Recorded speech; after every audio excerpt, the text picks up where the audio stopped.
Welcome to Minnesota Explorer, a podcast dedicated to bringing you a new adventure somewhere in Minnesota with every episode.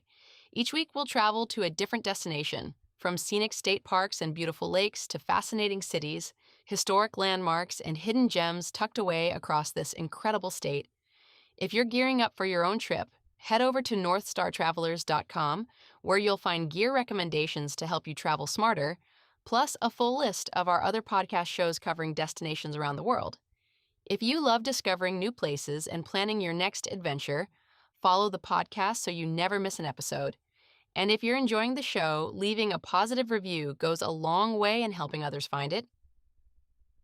Now let's explore Minnesota. There's a phrase people use about Ely, Minnesota. They call it the end of the road. And if you've ever made the drive up through the boreal forest on Highway 169, watching the towns get smaller and the pines get taller, you understand exactly what they mean. The road really does end here, in a place where the wilderness begins, where lake country spills north into Canada, and the sky at night is dark enough to make you feel like you're standing at the edge of something vast and ancient.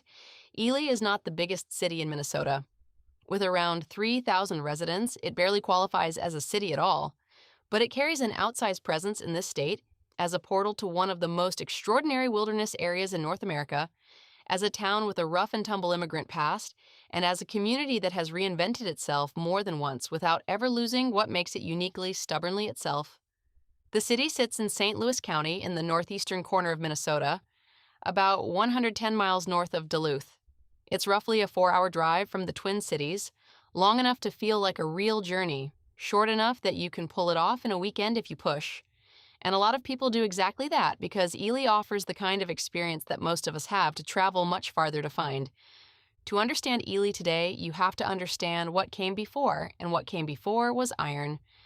The story begins, as so many Minnesota stories do, with the Ojibwe people who inhabited this land for generations, naming the waterways, reading the seasons, and traveling the interconnected lakes that we now call the Boundary Waters.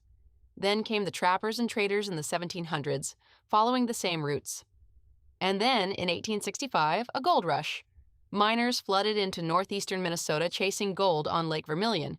They didn't find much gold, but they found something arguably more valuable, iron. The Vermilion Iron Range stretched from Tower eastward to what would become Ely, and its development in the 1880s changed everything. By 1882, settlers had established a small community here, calling it Florence. The railroad arrived in 1888, connecting this remote outpost to the ports in Duluth, and shortly after, the town was renamed for Arthur Ely of Cleveland, Ohio, one of the financial backers behind the Duluth and Iron Range Railroad, an Iron Man naming an iron town. It felt fitting. What followed was a kind of wild, headlong boom. Iron ore was discovered here in 1883, and mining operations launched in earnest. At its peak, Ely had 5 underground mines operating simultaneously with the Pioneer Mine, which ran from 1889 until its closure in 1967 as the flagship. Miners descended hundreds of feet into the earth every day, hacking out ore by hand at first, then with machinery, sending it up to rail cars that carried it south to Duluth and east to the steel mills. And the workers who did that grueling work came from everywhere. Immigrants flooded into Ely from Finland, Slovenia, Italy, Croatia, Greece, Ireland, Poland, and a dozen other countries, each bringing their language, their food, their traditions. The Finnish influence in particular ran deep. Saunas became standard. Finnish words wove themselves into local vocabulary. The Slavic communities brought their own contributions, including a local shot called a plink, short for palinkovac, a bitter cherry liqueur native to Croatia and Serbia that you can still order at bars in town today. The character of Ely was forged in that mix of cultures, bound together by hard work and the particular solidarity that comes from going underground together every morning. By 1930, Ely's population had climbed to around 6,200 people. The mines drove everything. Then, slowly at first and then decisively, things changed. Demand for iron ore shifted. The underground mines became too costly to operate. The Pioneer Mine closed in 1967, and with it went a way of life that had defined the town for nearly 8 decades. Over 80 years of operation, the Ely mines had produced more than 86 million long tons of iron ore. The pits and shaft houses they left behind are still here. You can walk among them today. What saved Ely, what transformed it from a declining mining town into one of Minnesota's most sought-after destinations, was the wilderness on its doorstep. In 1964, Congress passed the Wilderness Act, and the Boundary Waters Canoe area wilderness was formally designated, protecting more than 1 million acres of lakes, rivers, forest, and bog stretching along the U.S.-Canadian border.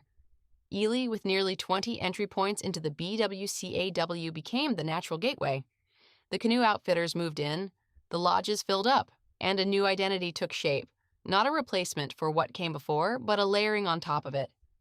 The old miner families and the new paddlers found ways to coexist, not always without friction, but with a shared recognition that this place was worth fighting for. The Boundary Waters itself is staggering in scope. More than 1,100 lakes, over 1,000 miles of canoe routes, wolves, moose, bears, loons, and eagles. A night sky so dark, so thick with stars that first-time visitors sometimes stand at the water's edge and just go quiet. It's one of the most visited wilderness areas in the United States, and yet it manages to feel genuinely remote because the rules that govern it keep motors and development out, forcing anyone who enters to move at the pace the land sets. If you're not ready to paddle into the wilderness yourself, two of Ely's signature attractions bring the wild right into town.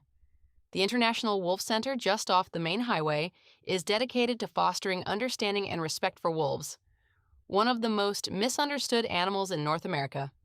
Visitors can observe the center's live wolf pack, explore extensive exhibits on wolf behavior and ecology, and attend programs that range from howling expeditions to tracking demonstrations. Wolves were once nearly wiped out across the lower 48 states, and their partial recovery is one of the great conservation stories of our time. The Wolf Center tells that story with honesty and depth, and watching the pack move through their habitat is something you don't quickly forget. Just down the road, the North American Bear Center offers a similar experience centered on black bears. This is not a zoo. The bears here, including the legendary wild bear Lily and her offspring, who became famous through an early live stream project, reside in a sprawling natural habitat and are observed by visitors through large windows and outdoor viewing areas. The center has done remarkable work dismantling myths about bear behavior, making the case that these animals are far more complex and far less dangerous than popular imagination suggests. Researcher Lynn Rogers, who spent decades habituating to wild bears and studying them at close range, essentially founded a new approach to bear science here in northeastern Minnesota, and the center carries that legacy forward. For a deeper dive into Ely's human past, the Dorothy Moulter Museum is an absolute must. Dorothy Moulter, known to generations of Boundary Waters canoeists as the Root Beer Lady, was the last non-Indigenous resident permitted to live in the BWCAW. She had moved to Knife Lake in 1934 and simply refused to leave. Even as regulations around wilderness residency tightened, she brewed homemade root beer from the pristine lake water and served it to passing paddlers from her island cabin for decades, sometimes greeting as many as 7,000 visitors in a summer. When she died in 1986 at the age of 79, her cabins were disassembled log by log and transported out of the wilderness by snowmobile, then reassembled here in Ely. Walking through them, you get a vivid sense of what it meant to choose a life of radical solitude and self-sufficiency, and why Dorothy Moulter became a legend. The Ely Winton History Museum fills in the broader picture, 12,000 years of local history, told through photographs, maps, and artifacts, including material from the mining era and the early days of tourism. It's a modest-sized museum but rich in detail, and the staff bring genuine passion to the stories they tell. The Ely Arts and Heritage Center, meanwhile, manages the historic pioneer mine buildings and offers guided tours of the mine site, with tour guides who are often descendants of the miners themselves. Those personal connections give the tours a weight and texture that no textbook account can replicate. Downtown Ely is the kind of place where you can spend hours without realizing it. Sheridan Street, the main drag, is lined with independent shops and galleries that reflect the town's dual identity as a wilderness hub and an art community. Piragi's Northwoods Company is the essential stop for anyone heading into the Boundary Waters. A full outfitter with gear, maps, books, and the kind of expert advice that could save your trip. Wintergreen Northern Wear, founded by explorer Paul Shirk and his wife Sue, makes high-end expedition clothing right here in Ely. the same gear that's been worn on polar expeditions. And their shop is a pleasure to browse whether you're outfitting an Arctic crossing or just need a warm hat. Jim Brandenburg Gallery showcases the work of the legendary National Geographic photographer, whose images of wolves, wilderness, and the Minnesota landscape have appeared on magazine covers around the world. The Ely Folk School is a gem that often surprises visitors. Dedicated to teaching traditional crafts and skills rooted in the region's heritage, it offers classes in birch bark canoe building, furniture making, fiber arts, and a rotating roster of Northwoods skills. It's a living connection to the town's past, and a genuinely fun afternoon, even if you just wander in to see what's happening.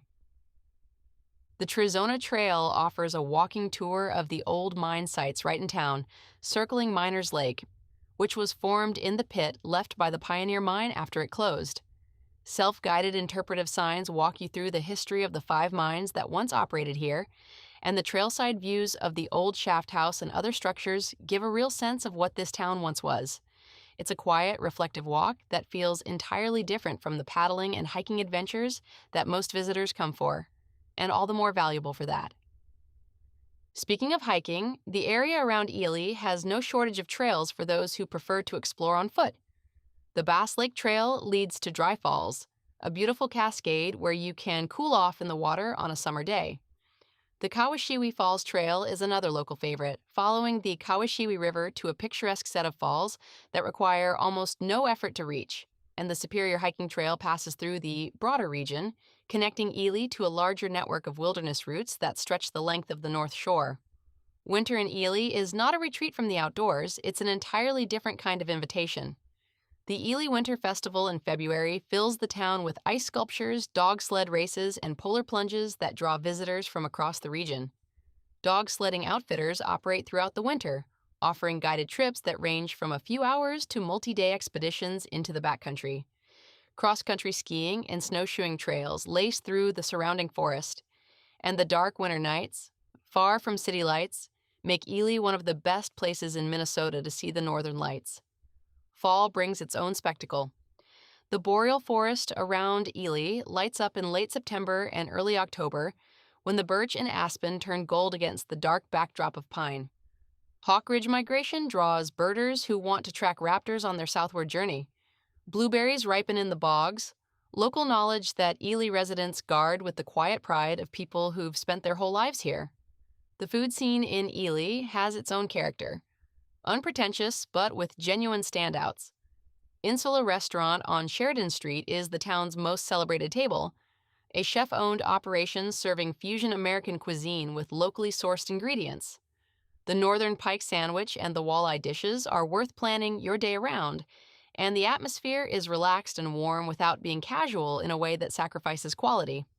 The Boathouse Brew Pub is the town's only brew pub, pouring its own craft beers, including the Blonde Blueberry Lager, a particularly Northwoods touch, alongside a menu of pub classics.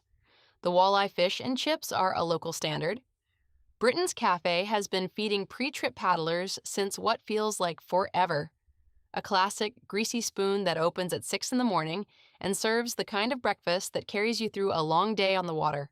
Northern Grounds roasts its own single-origin coffee and pours 50 wines by the glass in a renovated historic building, an unlikely combination that works perfectly. And Stony Ridge Cafe, with outdoor seating right on the shores of Shagawa Lake, may have the best burgers in town and one of the best views to eat them with. For a truly special meal, Burntside Lodge, the oldest remaining guest lodge in the area, listed on the National Register of Historic Places and welcoming guests since 1913, serves dinner in a casually elegant dining room overlooking Burntside Lake. The menu changes nightly and leans into the kind of refined Northwoods cooking that balances indulgence with a sense of place. Which brings us to lodging. Options in and around Ely range widely, from the Grand Ely Lodge on Shagawa Lake, which offers hotel-style comfort and sweeping lake views, to the dozens of cabin resorts on lakes throughout the area. Burntside Lodge's historic log cabins, with their knotty pine walls, original furnishings, and no televisions by design, are a particular favorite for those looking for an authentic wilderness retreat. Stony Ridge Resort and Camp Van Vack offer more rustic options on Burntside Lake, while resorts on White Iron Lake, Snowbank Lake, and Fall Lake scatter lodging options in every direction across the Superior National Forest.